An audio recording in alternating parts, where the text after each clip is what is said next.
السلام علیکم ورحمۃ اللہ تعالی وبرکاتہ۔ صرف 5 منٹ کا مدرسہ قرآن و حدیث کی روشنی میں۔ نمبر 1، اسلامی تاریخ 12 جمادی الاخری۔ غزوہ حنین کے بارے میں۔ حنین مکہ اور طائف کے درمیان ایک وادی کا نام ہے۔ فتح مکہ کے بعد ملک عرب کے لوگ جوگ در جوگ اسلام کی سچائی کو دیکھ کر دین حق قبول کر رہے تھے، لیکن اس ماحول میں بھی قبیلہ ہوازن اور قبیلہ ثقیف کے مشرکین اپنی جنگی طاقت و قوت پر گھمنڈ کرتے ہوئے اسلام اور مسلمانوں کے خلاف تقریباً 20,000 پر مشتمل لشکر لے کر مقابلے کے لیے نکل پڑے۔ رسول اللہ صلی اللہ علیہ وسلم کو جب اس کی خبر ہوئی تو سن 10 شوال 8 ہجری میں 10,000 مسلمانوں کے ساتھ میدان میں پہنچے۔ اس موقع پر چند مسلمانوں کی نگاہ اللہ سے ہٹ کر اپنی تعداد اور اسلحہ پر چلی گئی، اور یہ بات زبان سے نکل گئی کہ آج ہماری طاقت کو کوئی شکست نہیں دے سکتا۔ اللہ تعالیٰ کو مسلمانوں کی یہ بات پسند نہ آئی، اس لیے ان کی عبرت کے لیے اللہ تعالیٰ نے شروع میں ان کے قدم اکھاڑ دیے۔ ایسی حالت میں بھی حضور صلی اللہ علیہ وسلم یہ کہتے ہوئے اپنی بہادری کا مظاہرہ کر رہے تھے، انا النبی لا کذب انا ابن عبد المطلب۔ اس وقت حضور صلی اللہ علیہ وسلم کے اشارے پر حضرت عباس رضی اللہ عنہ نے مسلمانوں کو آواز لگائی۔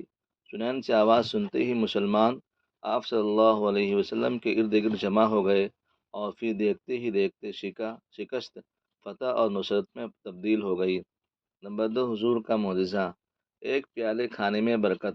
حضرت سمرہ بن جندب رضی اللہ عنہ فرماتے ہیں کہ ایک مرتبہ رسول اللہ صلی اللہ علیہ وسلم کے پاس کہیں سے کھانے کا ایک پیالہ آیا تو آپ کو صحابہ نے کھلایا۔ ایک جماعت کھانا کھا کر فارغ ہوتی، پھر دوسری جماعت بیٹھتی، یہ سلسلہ صبح سے ظہر تک چلتا رہتا۔ ایک آدمی نے سمرہ سے پوچھا، کیا کھانا بڑھتا تھا؟ تو سمرہ رضی اللہ عنہ نے فرمایا، اس میں تعجب کی کیا بات ہے، کھانا آسمان سے اترتا تھا۔ نمبر 3، ایک فرض کے بارے میں حلال پیشہ اختیار کرنا۔ رسول اللہ صلی اللہ علیہ وسلم نے فرمایا، اللہ کے حقوق اور فرائض کے بعد حلال روزی کمانا بھی فرض ہے۔ نمبر 4، ایک سنت کے بارے میں چند چیزوں سے پناہ مانگنے کی دعا۔ رسول اللہ صلی اللہ علیہ وسلم نے دعا فرماتے تھے، اللہم انی اعوذ بک من العجز والکسل والجبن والحرم واعوذ بک من عذاب القبر واعوذ بک من فتنة المحیا والممات۔ ترجمہ، اے اللہ میں بے بسی، کاہلی، بزدلی اور حد سے زیادہ بڑھاپے سے پناہ مانگتا ہوں، قبر کے عذاب سے اور زندگی موت کے فتنے سے پناہ مانگتا ہوں۔ نمبر 5، اللہ کے واسطے کھانا کھلانا۔ رسول اللہ صلی اللہ علیہ وسلم نے فرمایا، مجھے اپنے مسلمان بھائی کو اللہ کے واسطے صرف ایک لقمہ کھانا کھلانا 1 درہم صدقہ کرنے سے زیادہ محبوب ہے، اور اللہ کے واسطے کسی بھائی کو 1 درہم دینا 10 درہم صدقہ کرنے سے زیادہ محبوب ہے، اور اللہ کے واسطے کسی بھائی کو 10 درہم دینا ایک غلام آزاد کرنے سے زیادہ محبوب ہے۔ نمبر 6، گناہ کے بارے میں سچی گواہی کو چھپانا۔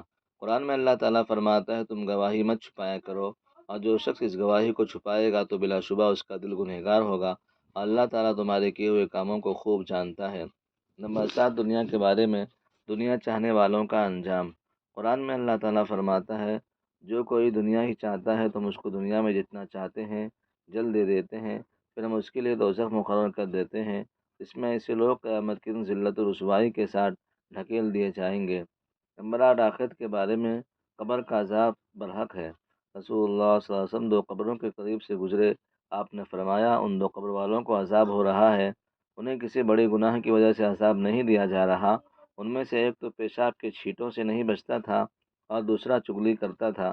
فائدہ، اس حدیث سے معلوم ہوا کہ قبر کا عذاب برحق ہے، اور انسانوں کو اپنے گناہوں کی سزا قبر سے ہی ملنی شروع ہو جاتی ہے۔ نمبر 9، طب نبوی سے علاج۔ کلونجی میں ہر بیماری کا علاج ہے۔